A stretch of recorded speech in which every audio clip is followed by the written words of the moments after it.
Hello दोस्तों, नमस्ते। आज की कहानी है मेरी ननंद लता जब शादी होकर ससुराल पहुंची तो उसका सामना अपनी कठोर दिल ननंद से हुआ। वह समझ नहीं पा रही थी कि उसकी ननंद ऐसी क्यों है, लेकिन जब उसे असलियत का पता चला तो उसके दिल में अपनी ननंद के लिए सम्मान आ गया और लता ने दिल ही दिल में एक फैसला लिया। मेरा नाम लता है। जब मैं शादी होकर ससुराल पहुंची तो मैंने देखा वहां पर सभी लोग मेरी ननंद की बात मानते हैं। वह शादीशुदा होकर भी अपने पिता के घर में रहती थी। कोई उनके सामने किसी बात पर बहस नहीं करता। मैंने अपने पति से बात करने की कोशिश की। उन्होंने यही कहा कि वह जो बोलें वह काम कर दो, बाकी तुम्हें कुछ बोलने की ज़रूरत नहीं। अगर वह गलत भी बोलेंगी तो हाँ कह देना।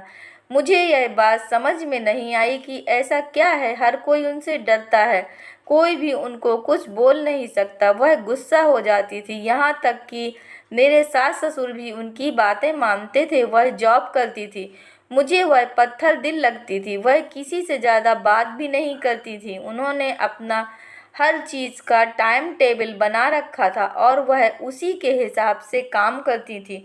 वह घर का कोई काम नहीं करती थी। वह बड़ी सख्त थी। मैंने यह जानने की बहुत कोशिश की कि वह ऐसी क्यों है, लेकिन किसी ने कुछ नहीं बताया कि उनका ऐसा रूखा व्यवहार क्यों है। वह किसी से बात क्यों नहीं करती। एक दिन मेरे घर पर मेरी मामी सास आई। मैंने उनसे अपनी ननंद के व्यवहार के बारे में बातचीत की। तब उन्होंने मुझे बताया कि पहले मेरी ननंद रचना ऐसी नहीं थी।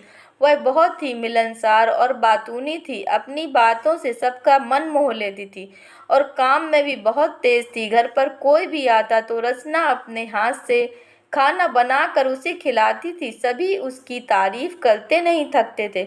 उसके इसी व्यवहार को देखकर शहर के ही एक परिवार ने उसे पसंद कर लिया था और अपने घर की बहू बना लिया था।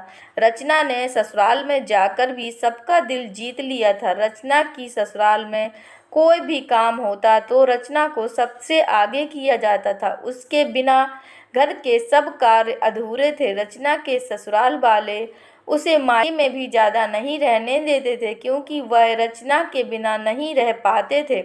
उन्हें रचना के बिना एक भी दिन अच्छा नहीं लगता था। लेकिन जब रचना की शादी को 3 साल हो गए और उन्हें बच्चा नहीं हुआ तो ससुराल वालों ने उन्हें बांझ कहना शुरू कर दिया।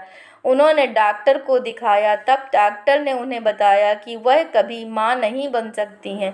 इतना सुनकर उनके ससुराल वालों का उनके प्रति व्यवहार एकदम बदल गया और उन्हें घर से निकाल दिया। जिस ससुराल में उनके बिना एक दिन भी काम नहीं चलता था, उन्होंने रचना को धक्के मारकर घर से निकाल दिया। तब से रचना ऐसी ही हो गई है।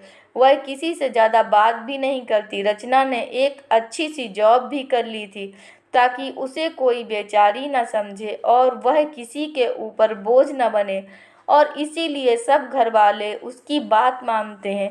क्योंकि वह दुखी है, उसको खुश रखने के लिए उसके घर वाले, उसके मम्मी पापा उसकी हर बात मानते हैं। मेरे पति भी उसकी सभी बात मानते हैं। जब मैंने अपने पति से इस बारे में पूछा तो उन्होंने कहा कि मैंने तुम्हें इसलिए नहीं बताया कि तुम मेरी बहन को बेचारी ना समझो। जब मैंने उनके बारे में यह सब बातें सुनी तो मेरे मन में उनके लिए सम्मान पैदा हो गया और मैंने यह मन ही मन ठान लिया कि मैं पहले वाली रचना वापस लाऊंगी। बेचारी रचना दीदी ने इतनी छोटी सी उम्र में कितना दुख झेला है। कुछ दिनों बाद मैं गर्भवती हो गई और यह बात जब मेरी ननंद को पता चली तो वह मुझसे दूर दूर रहने लगी। लेकिन मैंने अपने मन में तो कुछ और ही सोच रखा था।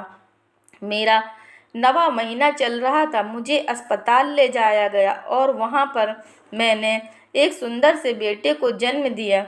अस्पताल में मुझे देखने के लिए रिश्तेदारों के साथ रचना दीदी भी आई और जैसे ही वह जाने लगी मैंने उनका हाथ पकड़ा और कहा, दीदी यह आपका बेटा है, आज मैं इसे आपको सौंपती हूँ।